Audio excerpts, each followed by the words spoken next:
Thank you, Matsi, and good morning, ladies and gentlemen. What an absolute pleasure to be here this morning, to be part of this opening ceremony of the 4th SOWETO Conference on Entrepreneurship and Business Development.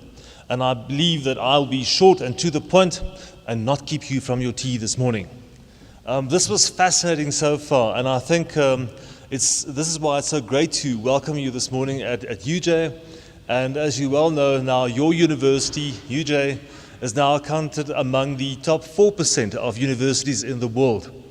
Now, this may not sound as much, but when you think about it, that there are 16,823 universities worldwide, it's quite something for UJ to be counted among the top 4%.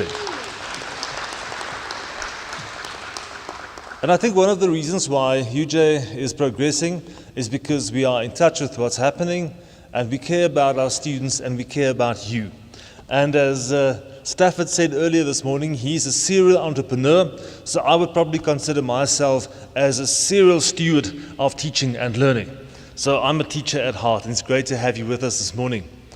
I think Joseph has just shown an incredible video, and every single point about why entrepreneurship is so important has been covered. So what I'd like to do in sharing a couple of 3 thoughts with you is about the spirit of entrepreneurship.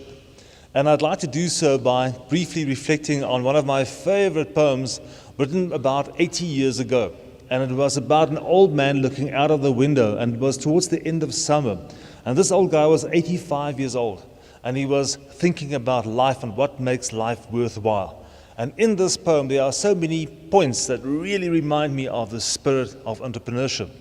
And in this poem, he says, "And already the last fruits of summer are turning red, and the old flowers hardly breathe in their beds. Whoever is not rich now that summer goes will wait and wait and wait and never be themselves." And what is fascinating about this poem is that he says, you know what? You can't harvest and bring in the harvest unless you've prepared the soil first. Unless you understand your market and how to connect what you've got, your strengths, with your market, and how to make sure that you've got the capacity to deliver, use technology to enable you to get there. And this is all about preparing the soil. And this is one of the key things that we are grateful for, is the opportunity to share with you the magic of entrepreneurship. Some mention was made this morning about our continent. And the bigger picture that is now emerging in the world is, are we going to be a ball or are we going to be a player? The economy in the USA is starting to recover. We see new movement moving in from Asia, from the East. And now, what are we going to do as Africans on this continent? Are we going to play, or are we going to be the ball again? It's up to us, because we live here and we have to take the future in our own hands. And this is why it's so great to have you with us this morning to explore what can be done. Over the last year, I spent about 3 weeks in Nigeria, in Ghana, and Senegal, and I found it fascinating how entrepreneurship is actually emerging on this continent. Let me explain this to you in very basic terms. If you would ask a 5-year child in Nigeria, son, what is 250 times 7? There would be a kind of a time before the answer gets there. But if you say, okay, I want to buy 7 of these and I'll pay you 250 naira each, immediately the response would be, oh no, that's too little. For 2,000 naira, I can give you 8. So you see, it's in the blood of Nigerians, and they do business. It's a mindset, and they know what they're good at. Last year, we worked for a while in China, and what I found fascinating about the Chinese schools, you still see the big photo of Chairman Mao at the back, but the little red book has made place for books on entrepreneurship, for sessions for small children on entrepreneurship and how to make business, how to make family businesses grow. And that's how the Chinese people are becoming more and more competitive. So you see, in this country, we've got communism, nationalism, socialism, whatever-ism, but I think we can do with a solid dose of pragmatism. You know, just get the damn job done. That would be great. And that's kind of what entrepreneurship is about. And this is why, Joseph, I'm so glad to see that you're taking the guys on these additional red tape and even more things.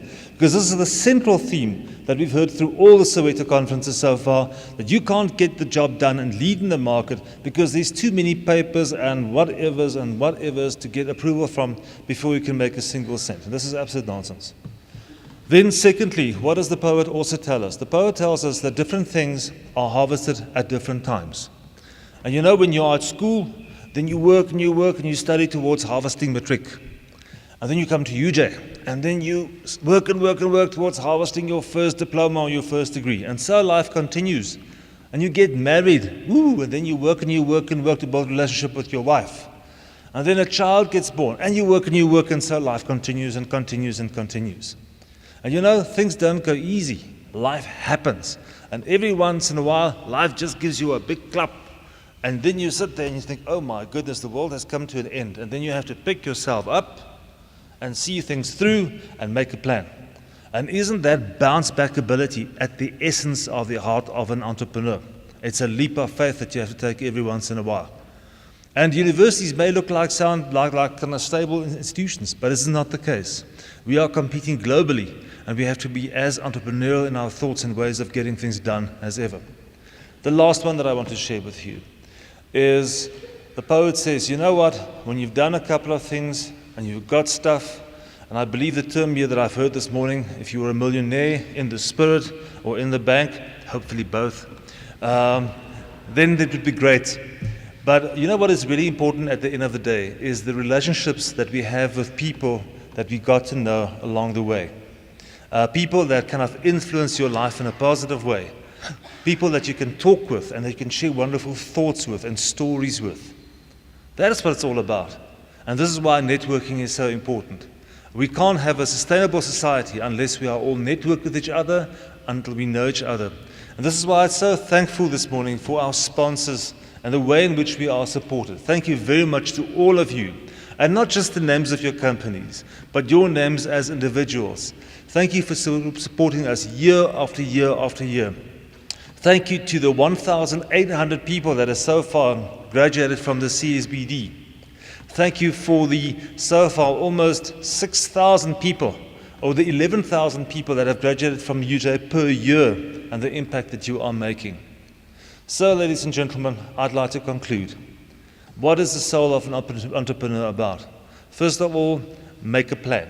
You first have to prepare the soil, and you make the soil more fertile with your own mistakes, and then you plant the seed, and then it grows. The second thing is the ability to bounce back. And the third thing which you build from day to day to day is your relationship with others to support you and to make the world a better place. Now, to all of you, thank you for being here. Thank you for supporting us. Thank you for supporting UJ, for supporting each other, and we hope that you will have a marvelous, marvelous couple of days here in the heart of UJ. Take care.